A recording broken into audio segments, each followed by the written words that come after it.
Yeah, my apologies. The production quality on this video is not what you're going to be used to, but it is what it needs to be for this video to come out. Wanted to talk about two situations going on in the NFL, two very high profile situations, because yes, there are some questions that people are asking about if this is going to be related to what the Cleveland Browns might potentially do, or if the Browns would be interested, and if this is a situation to where the Browns might find themselves getting involved. And that's with Terry McLaurin, who has requested a trade formally from the Washington the Washington Commanders, my bad. And then there is also a situation going on with Micah Parsons, which again, I don't think the Browns are going to make a move for Micah Parsons. I will talk about why I think hypothetically the move for Micah would be more realistic than the move for Terry, but that's not to say that I think either of these are really realistic options. But let's talk about Terry, right? Because on paper, from a 10,000 foot view, this makes a ton of sense, right? Terry plays wide receiver. He's a veteran wide receiver. He's a good player. He just helped a young quarterback recently. And the Browns need a veteran wide receiver. So Terry McLaurin being available, you would have to pay him money, but the Browns can afford to pay him money. So yeah, on paper, this makes a ton of sense. If you are looking at it from just the perspective of this season, where it stops to make sense is when you look at the long-term trends of what the Cleveland Browns have done, what their goals are at wide receiver for the future, what their goals are for this season. I don't see that aligning with Terry McLaurin, and I don't see that aligning with Andrew Berry. Keep in mind, this is somebody that you would have to talk into signing an extension. And I know Terry has those Ohio State ties. I don't think that's going to be enough for him to want to sign an extension here, because the reality is he's 30 years old. He's coming off a team that just went to the NFC Championship. He's not trying to go to a team that Andrew Berry has said is going through a strategic pivot right now, right? This is not going to be attractive to him. So one, the likelihood you get him under a deal, not high. And you're not going to trade for him, first and foremost, if you can't get him under a deal. There's no way you're giving up a third or second round pick for a rental for this season. That's ridiculous. That's a horrific move if it ends up being the case, right? So you would definitely want him to sign an extension so he could be around. But this whole thing is a contract situation. So the odds that like Cleveland swoops in and wants to do anything with him, I don't know if that's going to happen, right? I'm sure Andrew Berry will poke around. He loves to poke around in situations like this. But the reality is this one don't make that much sense. Because even if you think, and I think Matt Fontana, he brought up the idea of like, hey, this could be a quick turnaround. Maybe you turn it around in a year and then you have Terry McLaurin and your young quarterback for the next couple of years. And yeah, that sounds good. And that's a way it could work out for you if you could get fortunate. But that's really betting a lot on what is going to be a unlikely scenario, right?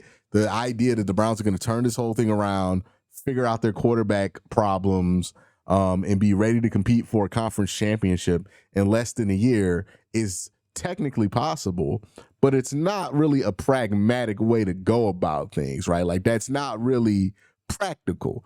And even if you do run into that scenario where you do have a quarterback who emerges, the odds are that there's going to be another disgruntled wide receiver available next year. So why would you rush? Take a huge gamble on a player you don't even know is going to want to sign an extension here. Give up premium assets that could help you get long-term help around the quarterback position for what is essentially a flyer at 30 years old. And remember, Andrew Berry trades wide receivers when they get to this age.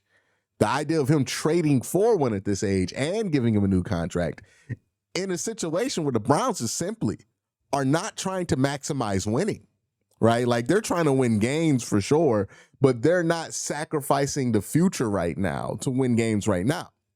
They are focusing on the future, and maybe okay if it sacrifices them a game or two during the regular season this year.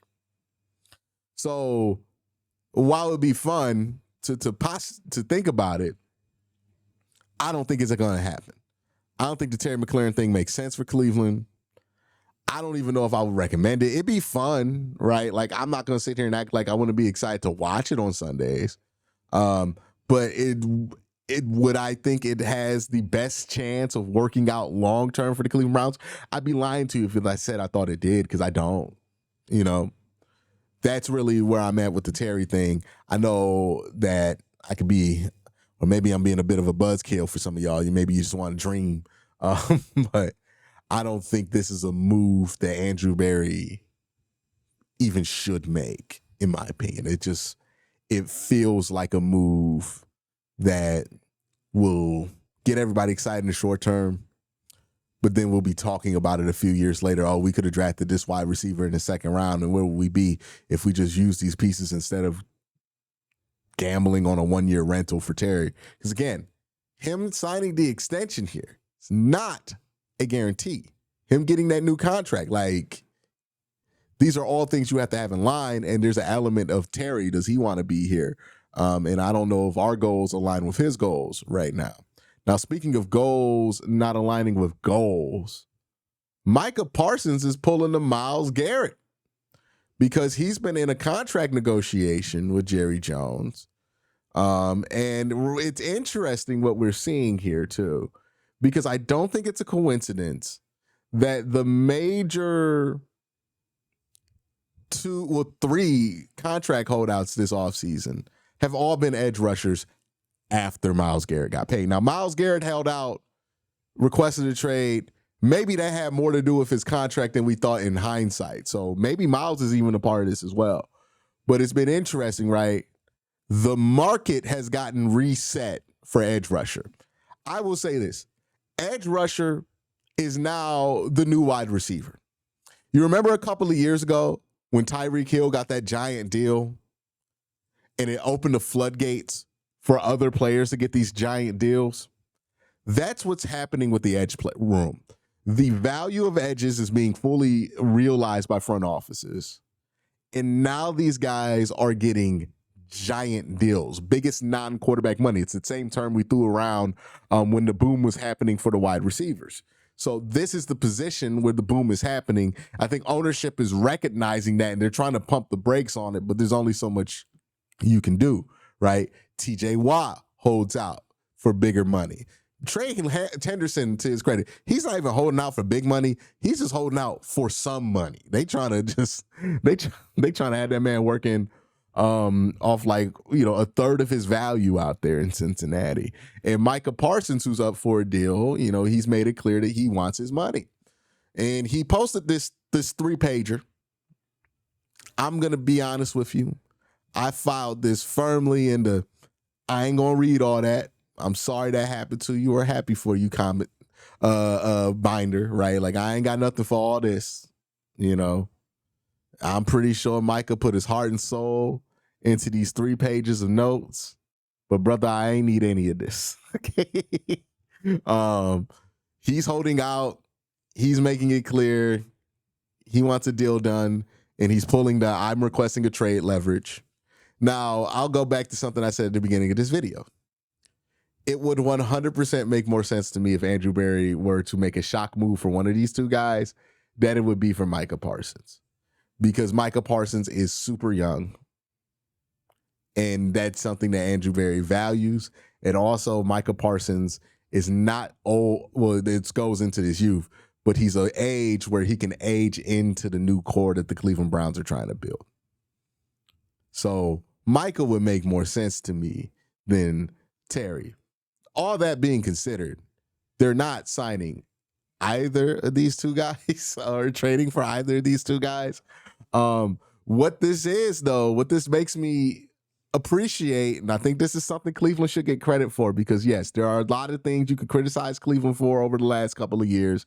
I've done it. Plenty of people have done it. It's not rare to see criticism of Cleveland on your timeline, but there are some things I do think Cleveland deserves a little bit more credit for than they get. And how they handled the Myles Garrett situation is something that they don't get enough credit for, because this situation with Myles could have easily turned into what it's going on with Micah and Jerry, where it's this big distraction.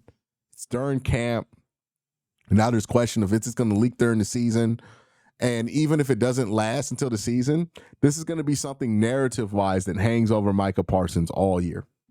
Whether he gets the deal, whether he doesn't get the deal, it's going to be something that hangs over this Dallas Cowboys team all year. Think about how long ago the Myles Garrett stuff feels like, right? When we were contemplating maybe saying goodbye to one of the best players in franchise history. That feels like a year ago. It's not really even a factor. Nobody's really asked questions about it when Myles is taking questions into me. It's just such a non-story now, right? It's a non-factor. Football is here. They're focusing on that if you're in Cleveland, But Pittsburgh, they had this thing kind of draw out towards OTAs. The Bengals still got their thing with Trey going on. And this Micah Parsons thing seems to went nuclear a little bit right in the middle of camp. How Andrew handled this is a textbook example of what he's really good at. He didn't make this a media spectacle, even when Myles Garrett attempted to make it a media spectacle. He didn't feed into it, and ultimately worked out a deal that put pressure on his rivals and ultimately put the Browns in a position to have no distractions during camp as far as Myles Garrett is concerned. You contrast this with the Dallas Cowboys, who I think, if you ask a random person on the street, they would tell you the Cowboys are better ran than the Cleveland Browns or would handle a situation like this better than the Cleveland Browns. But look, they're not. The Browns handle this way better. So I think that contrast is interesting.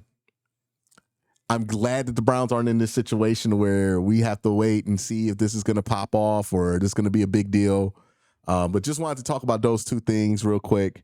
Y'all let me know what you think in the comment section down below. Have a great day. Have an even better night. Peace.